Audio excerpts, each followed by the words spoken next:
Alright, I wanted to give you guys some information on my setup of the XK A280 P-51 Mustang, and I will show you some screenshots of OpenTX Companion for how I have it set up. Okay, so if you're a beginner, I would recommend the following adjustment. All these microplanes to me feel a little twitchy on the elevator. You know, they have a little too much control authority on the elevator. So when I installed my horizontal stabilizer and elevator assembly, when I connected the linkage to the control horn, I connected it to the outermost hole on the servo arm for the elevator servo. I removed the control arm, and by default, mine was in the outermost hole on the servo arm. The inner hole is a little bit too small for the control linkage. They obviously had to drill out the outer hole. So it looks like it's about 0.8 millimeter, and I think the control rod is 1 millimeter. So I drilled that hole out with a 1 millimeter drill bit, moved the elevator linkage to the inner hole on the elevator servo, and it fit nice and snug in there. So, you know, there was no play on it. That mechanically gives me the least amount of movement on the elevator. And if you guys watched any of the test flights that I've done so far, the maiden flight +1, then you know that it flies nice and smooth. The elevator is nice and smooth. The other adjustment that I made was I moved the control linkage on the ailerons. By default, it's at the outermost hole on the servo arm, and it's in the center hole on the control horn for the aileron.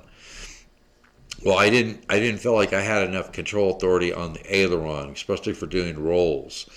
So what I did was I moved the control linkage at the aileron control horn from the middle hole to the innermost hole, so that I had the maximum amount of travel on the ailerons, you know, mechanically. The stock transmitter is not programmable, so that's the only way that you can get additional movement on the aileron. That did increase, you know, significantly the movement on the aileron control surfaces. It allowed me to maneuver the plane more tightly, to make tighter turns, to change direction quicker, and it only slightly increased the roll rate on it. But I was much happier with that setup. If you're fairly experienced with flying these microplanes, I would say making that same adjustment will work great for you. If you're a beginner, then I would suggest that the only linkage adjustment you make is on the elevator itself. All right, so I've heard some people report that theirs felt tail heavy, and they've added some nose ballast weight. I think some of the guys that were posting had added about 3 grams of nose ballast weight on it. Now, I take the stock battery, I move it as far forward as I can get it, all the way forward in the battery bay. I have my main landing gear installed on the plane. I do not have the bomb pods installed on the plane.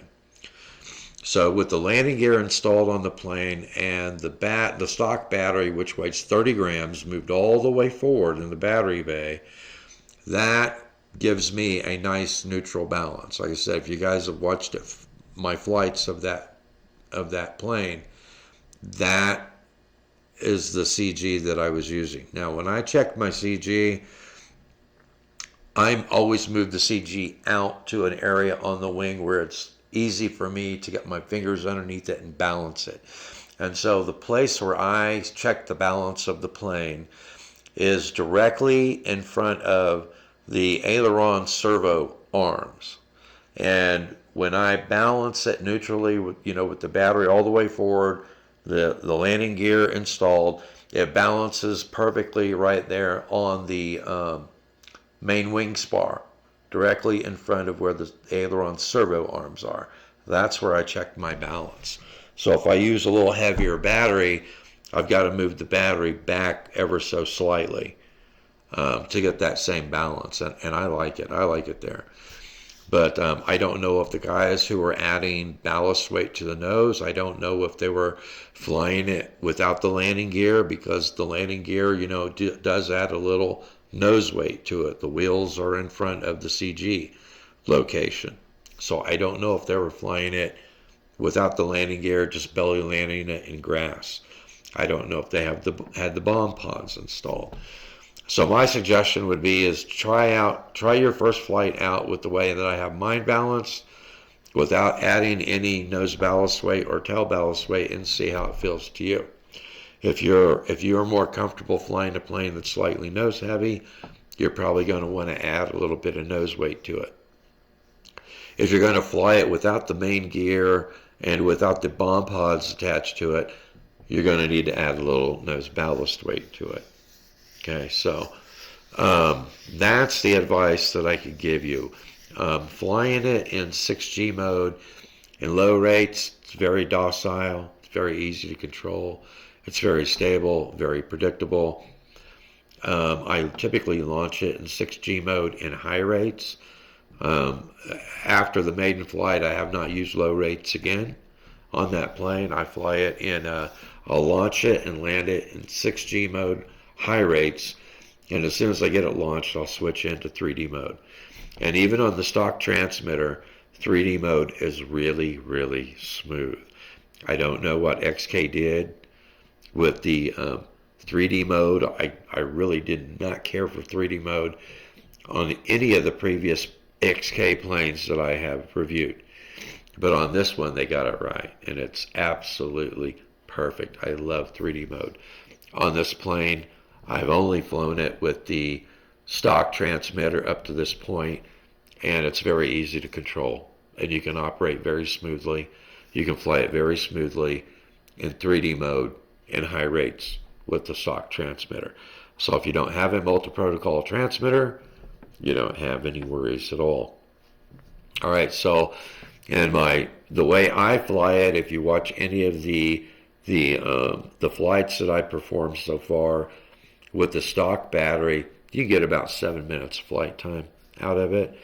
And it does have enough power. I complain about the power, but it does have enough power to pull some very, very wide loops, to perform split S maneuvers, to do rolls with it, to do loops with it.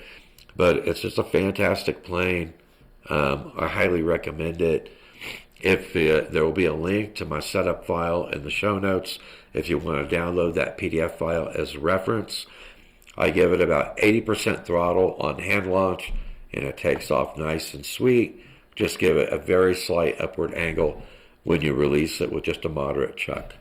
80% throttle, it'll take right off. So it's a great little sub 250 gram brushless warbird. It's one of the best sub 250 gram planes I've flown so far. And it didn't require any mods other than a modification to some of the linkage. And you have to do that with any plane. So anyway, I will leave it there. And now I will go ahead and put up the screenshots of OpenTX Companion to show my settings. I've got dual rates and 6G 3D mode working just fine on the plane with the multi-protocol transmitter. I've already got it programmed in. I just haven't flown it yet with the multi-protocol transmitter at the time that I'm making this video. It only reads 2 switch positions. So even though I've got it configured on 3 position switches, all the way back, all the way forward. And that will change your dual rate and from 6G to 3D mode. No worries whatsoever. I did not have to set up a switch for binding. Every time that I powered off the plane, powered it back up, powered on the transmitter after binding to it the first time, it continued to bind up to the transmitter just fine. So that's not an issue either. Anyway, thanks for watching, and I will see you in the air.